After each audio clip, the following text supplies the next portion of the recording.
It's harvest season on the farm. We'll try to keep you safe from harm. But crows are circling all forlorn, and something's hiding in the corn. The crop's all ready, start your roaster.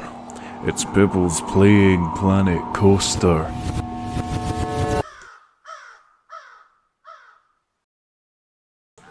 Hello, I'm Mr. Pibbles, and welcome back to our Planet Coaster Halloween series here, of course, in Planet Coaster 2. Now, as you'll see, I've got a little bit done off camera here for our lovely Scream Park here in the town of Spookton, this being a little bit of a farm-themed area. But before we get into today's episode, let's quickly go and turn on the lights. So there we go. Yes, you can see here what we've done between episodes.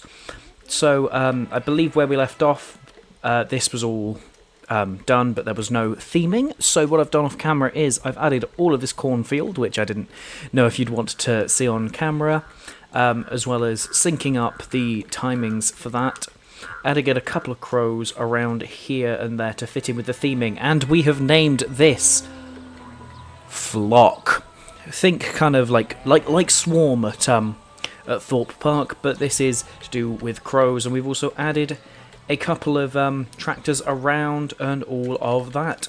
Now what we're doing in today's episode is we're just building up this area, and we're adding another couple of rides into here. So without further ado, let's get on with the time-lapse. Yes, hello and welcome to today's time-lapse. We have a little bit of a monster episode today, so I won't bore you too much with hellos and welcomes, because we're getting straight in with it, and that is simply the nature of the beast with this series. You know, we're trying to get 4 fully themed and fully immersive lands done for this park in 13 episodes, so you know, we don't have time to dilly nor dally, and that is why I got so much done off camera between episodes, so I hope you can forgive that as we come in here. Now, we're starting off this lovely little episode with our first kind of flat ride in this area, and really our only flat ride in this area, that being a teacups ride. But it's not teacups, it is in fact, as you'll see me here getting in these pumpkins. Well, I was going to say beach balls, but they're not beach balls, they're pumpkins, but I was going to say beach balls because, you know, they are actually beach. It's themed around the pumpkin patch, the eponymous pumpkin patch of this farm, and yes, I thought there's nothing really more kind of synonymous with Halloween than pumpkins and jack-o'-lanterns, so where else to stick them than a farm? And again, this is a little bit of a massive episode. As we get this done, we get something else done, and all of this, all of that. But don't worry if you feel like you're missing out on things, because right at the end of this series, we will have... I know I've mentioned, like, doing, you know, these monster episodes where, you know, we get a lot done. Well, that last episode is going to be the definitive monster episode, because we are going to essentially tour this entire park, which could take a while. So we're going to ride everything that we need to ride and all of that, and it is going to be fun. But yes, you can see me here making this centerpiece for the ride out of the pumpkins and some vines, and we are now literally just like sticking some art shapes on them to make them look like they have been cut out into jack-o'-lanterns. You know, it is a little bit annoying that we didn't get anything like pumpkins or jack-o'-lanterns or anything like that with the sorcery pack, but again, I get that it's sorcery, it's not meant to be spooky. I only hope that we can get that in the future, because we had all of that sort of stuff in Planet Coaster 1. But there we go, and you can see me here trying to figure out how to put a mouth on the thing, which, you know, is always fun to try and figure out how to do, and we just stick with what we've got, and we stick some teeth on it, and it starts to actually look okay. And then coming in and putting just the cap on it there to make it just look nice enough. Now coming in here to start another mouth. I didn't know quite what I wanted, but we put in another mouth and we made it all smiley. And then we put some more teeth in here, just these 2 little buck teeth, because they look cute. And that is all we need on that one. And then on this one here, we go for a little bit more of a sad mouth. Something a little bit slightly more spooky. I mean, I know we are limited with what we can do, but I think from a distance these don't look too bad. And getting these vines back in here now, it's starting to take shape, which is amazing. And I toy for a moment with having these vines around the side, but it just doesn't necessarily look the nicest. And now we are here at the teacups themselves, where we are now creating a bit of a centerpiece for each of the sections with its own pumpkin patch, which is quite fun. But yes, you can see here that you'd sit in there and you've got this pumpkin in the middle. And I was having a hard time trying to make these all different and all of that, because I know I'm mirroring them across, but I didn't necessarily want them to be exactly the same as the ones in the middle. But ultimately we just end up going for the stalks, like the ones that we've got in the middle, because it's just not worth kind of trying to find something new, something exciting, when we can just do that and it looks nice enough. And sinking that little bit of hedge in there just adds a little bit of greenery that we so sorely need for that bit. And I don't know why we're paused for the moment. I'm obviously doing something off camera. But yes. And now coming in on the teacups themselves, we are now turning them into little pumpkins with their own little funky faces. You can see me here kind of coming in, placing them like that, and it just looks so silly, and I just love it. I'm putting in these faces. The thing immediately that I'm reminded of is from the Numberjacks. I used to watch it a lot when I was growing up, and it just reminds me of the Shape Japer, who was a villain in that series and was just a little cube or cylinder or whatever she felt like being that day, and she just had that sort of face from that first one there, and you can't complain too much about it. And getting in this third face here with just a little mouth, just so that it looks nice. And we have our first cut there, and you can see that we have completely finished it, putting some greenery and stuff around and about, with a tractor up there, and we've done the queue line up with some pumpkins and all of that, and we're now on our second ride.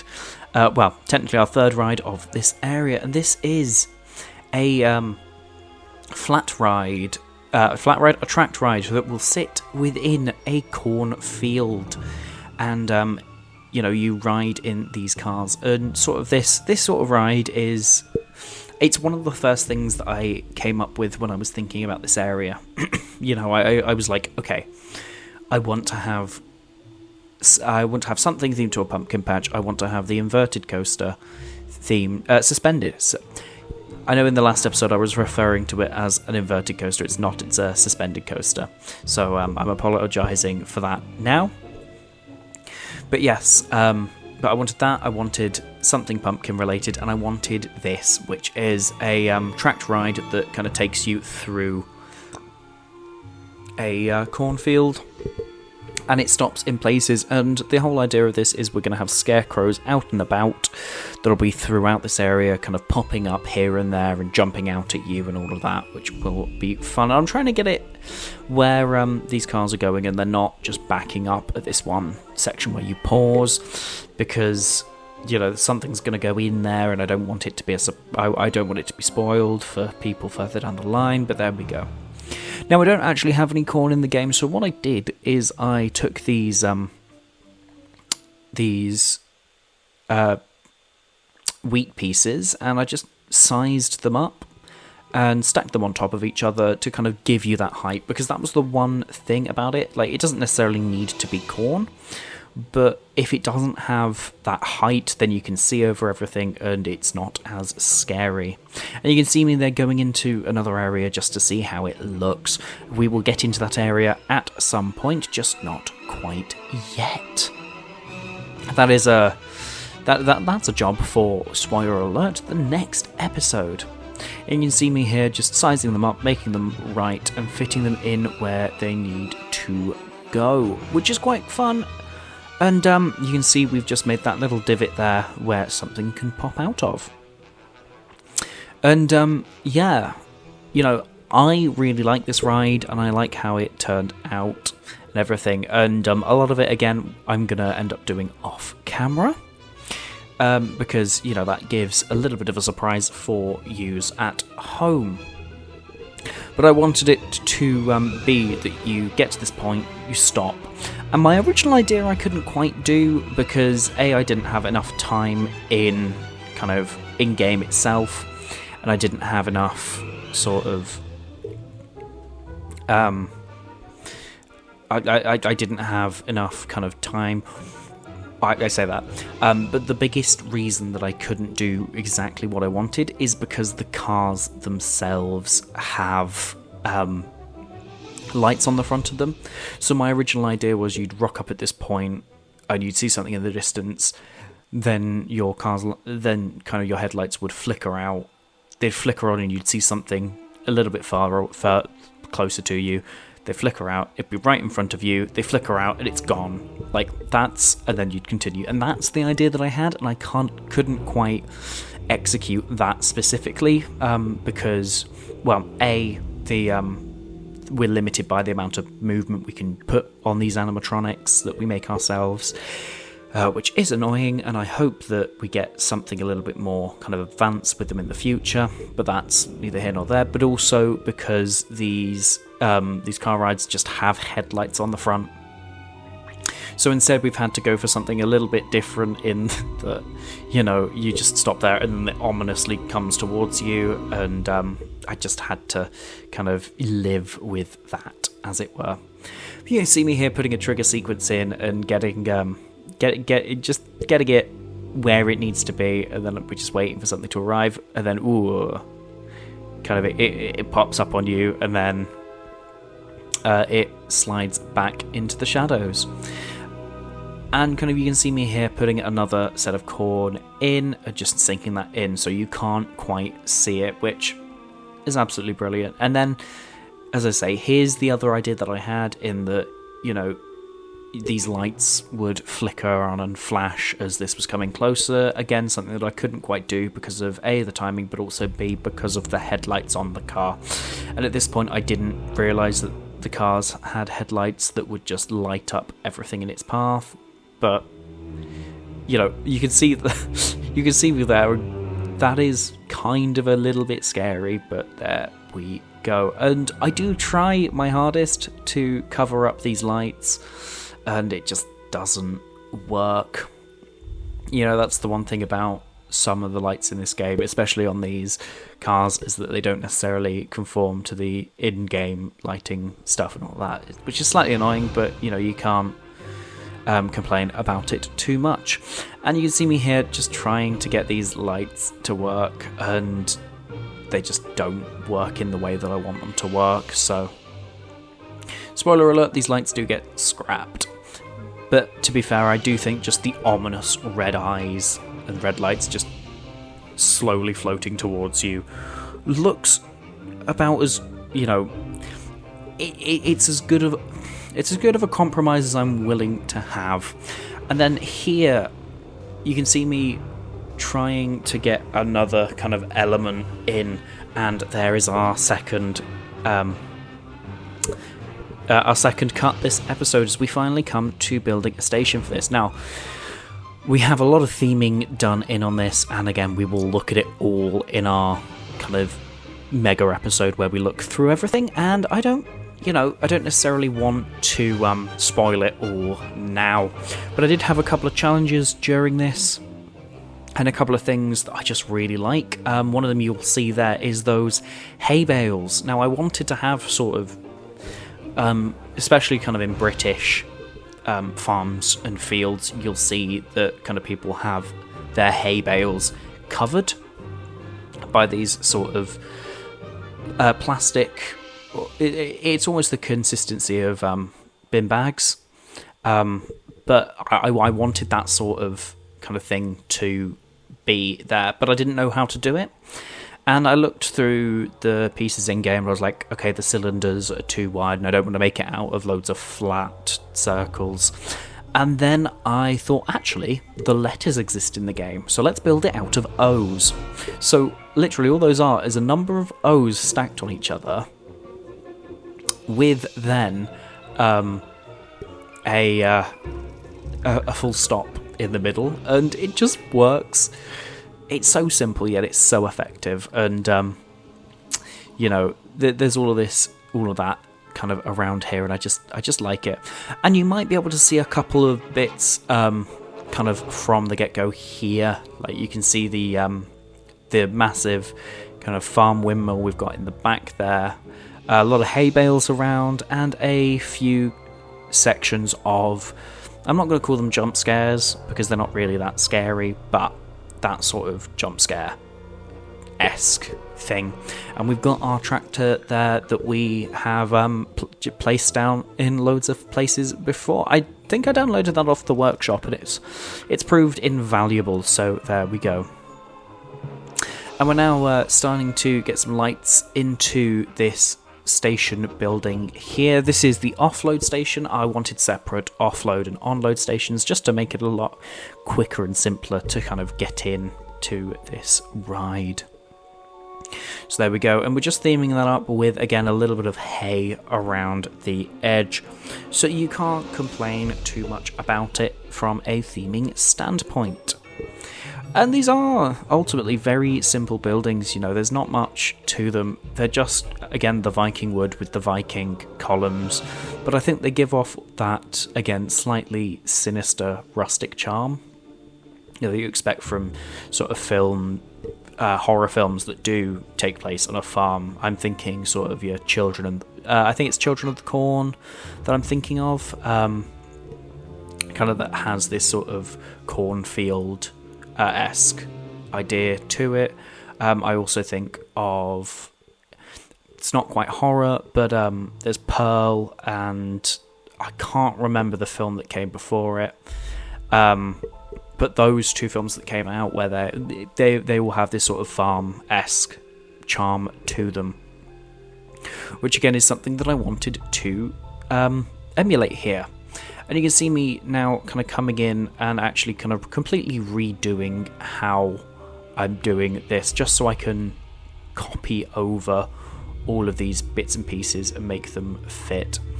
And this was an easier way. I didn't think of it first, but there we go. Kind of getting them on there. That looks quite nice from here. I like these beam pieces. I do like kind of doing these little bits of interior because they look quite good. Now coming in and just placing down these beams with the lights inside the onload station. You can't complain too much about it. Again, we're putting in more hay. I really like these hay bales and the straw lumps and all of that. They're simple pieces, but I do like them quite a lot. And I wanted to see if there was a pitchfork. There isn't a pitchfork. But there we go. We'll go for an anvil instead, and a belt drive. And just sticking, I know it's a boatyard crane, but I think it works well enough. It's one of those pieces that you can almost fit anywhere, and I quite like it. Now, one of the other things I was thinking of is sticking some barn doors on this that open, because I know there's a set of coaster doors themed to these barn doors, but they're just too big. As much as I could put them kind of in places, again, they're just too big to kind of fit around those station supports where I want them. So ultimately we give up on that as an idea, but instead we stick a couple of these farmers' carts around with a few wheels, and that is where we are now. Turning our attention to the queue line. It's always fun getting a queue line into a ride like this and going, okay, how am I going to theme it up this time? And what we ultimately go for is almost a barn feeling, building in the same style. I really wanted to sort of have these barn-esque buildings around, and I think this is almost the best of them. It kind of feels very different. And you can see me here trying my best to come up with a name. I put in the preliminary name of Scarecrow Fields, but it is very much subject to change. And just coming in and sticking some of these arch extenders down. They're very useful pieces.